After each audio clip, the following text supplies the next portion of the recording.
안녕하십니까. 오늘 저희는 당신께서 보내주신 이 정법 강의 자료들, 이걸 좀 더 깊이 들여다볼까 합니다. 불법 공부를 한 2, 3년 하신 후에 이 정법 공부를 시작하신 지는 이제 4개월 정도 되셨다고 하셨고요.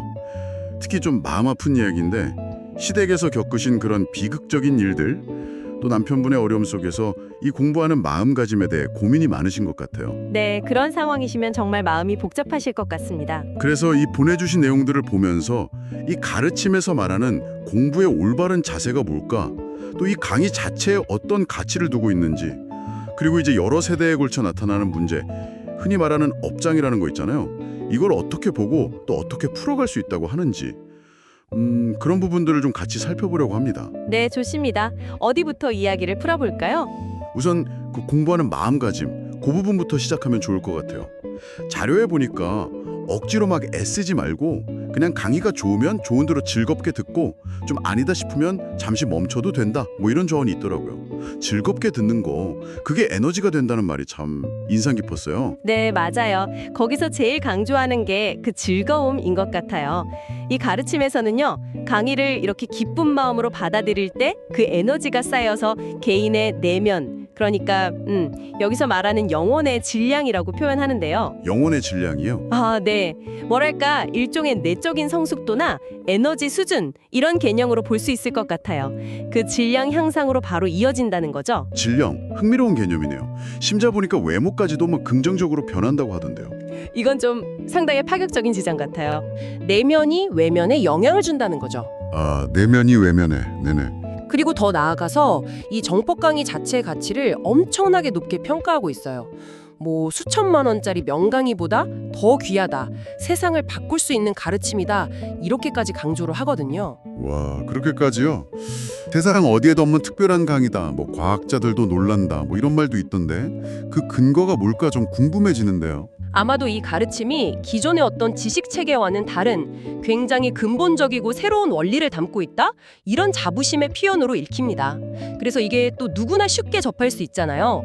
그렇기 때문에 오히려 그 진짜 가치를 놓치기 쉬우니까 가볍게 보지 말라, 이런 경고 메시지도 같이 있는 것 같고요. 아, 쉽게 접할 수 있지만 그 깊이는 다르다, 이런 거군요. 네, 그런 뉘앙스죠. 그렇군요. 이제 좀 가장 힘든 지점이실 텐데, 가족 내 자살 문제랑 연결된 그 업장 이야기도 있었잖아요. 이걸 집안에 쭉 내려오는 어떤 부정적인 흐름, 뭐 줄기, 이런 식으로 설명하면서 굿 같은 외부적인 걸로는 해결 안 된다, 딱 이렇게 선을 긋는 부분이 있었어요. 네, 맞아요.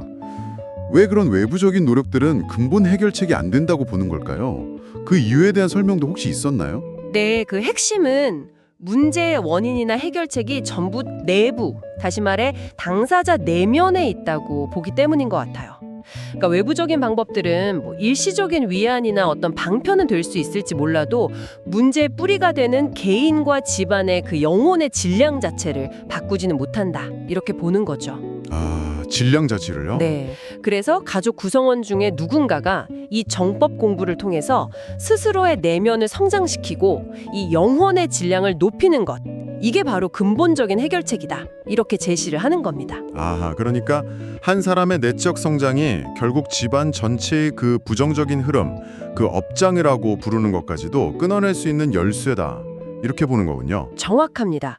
거기서 더 나아가서요, 그렇게 자신의 영혼 질량을 높이는 게 단순히 내 문제 해결하는 걸 넘어서서요, 조상들이 풀지 못했던 어떤 한이나 집착까지도 바르게 이끌어서 뭐랄까, 조상의 얼을 빛내는 길이다, 이렇게까지 설명을 해요. 조상의 얼을 빛낸다. 와, 스케일이 크네요. 네, 이걸 또 우리 민족의 오랜 이념인 홍익인간 정신하고 연결을 시키더라고요. 개인의 성장이 결국 인류 전체에 기여하는 길이고, 그게 진짜 삶의 목적이고 어떤 역사적 사명이다, 이렇게 의미를 부여하고 있죠. 듣고 보니 집안의 어려운 문제를 푸는 과정 자체가 그냥 개인의 성장을 넘어서 훨씬 더 큰 의미랑 연결된다는 이야기네요. 비극적인 사건들조차도 좀 다르게 해석하고요. 네, 맞아요. 심지어 먼저 세상을 떠난 분들의 그런 비극조차도 어쩌면 남은 후손들이 이 근본적인 이치를 깨닫고 공부하게 만들려고 뭐 그런 희생일 수도 있다, 이렇게 해석하기도 합니다. 반복되는 불행들 있잖아요. 예를 들어 뭐 죽음이라든지 사고, 경제적인 어려움 같은 것들요. 네네. 이런 것들은 뭔가 근본적인 공부가 필요하다는 신호로 보라는 거죠. 그래서 단순히 눈앞의 문제 해결, 굿을 한다거나 병원 치료에만 매달리거나 하는 식으로는 근본 원인이 해결 안 돼서 비슷한 문제가 계속 반복될 수 있다. 이렇게 경고를 해요. 아, 약간 기복적인 신앙이나 대증요법만으로는 한계가 있다 이런 비판적인 시각이네요. 네, 상당히 그런 시각을 보여주고 있습니다. 그럼 좀 정리를 해보면요. 당신께서 지금 겪고 계신 어려움이나 그 마음 아픈 가족의 역사 같은 것들이 이 가르침의 관점에서 보면 두려워하거나 피할 대상이라기보다는 오히려 이 정법 공부를 통해서 자신의 영혼의 질량을 높여서 근본적으로 풀어가야 할 과제, 어쩌면 기회, 이렇게 제시되는 것 같아요. 그리고 그 시작은 즐겁게 공부하는 마음가짐이고요. 정확하게 보셨습니다. 공부를 통해서 그 내면의 힘, 즉 영혼의 질량을 키우는 게 핵심이고요. 그 힘이 개인의 삶을 바꾸는 건 물론이고 가족과 조상, 더 나아가서는 인류 전체에까지 긍정적인 영향을 미칠 수 있다. 이런 굉장히 큰 그림을 그리고 있는 거죠. 상당히 방대한 세계관이라고 할 수 있습니다. 네, 오늘 저희가 이렇게 함께 살펴본 내용들을 한번 잘 곱씹어 보시면서요. 한 가지 더 생각해 보실 만한 질문을 좀 던져드리고 싶어요.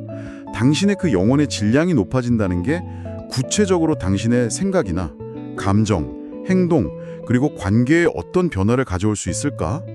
또 그게 주변 사람들이나 환경에는 실제로 어떤 영향을 미치게 될까? 이런 부분들을 한번 깊이 참고해 보시는 건 어떨까요? 아마 그 답을 찾아가는 과정 자체가 또 하나의 의미 있는 공부 여정이 되지 않을까 싶습니다.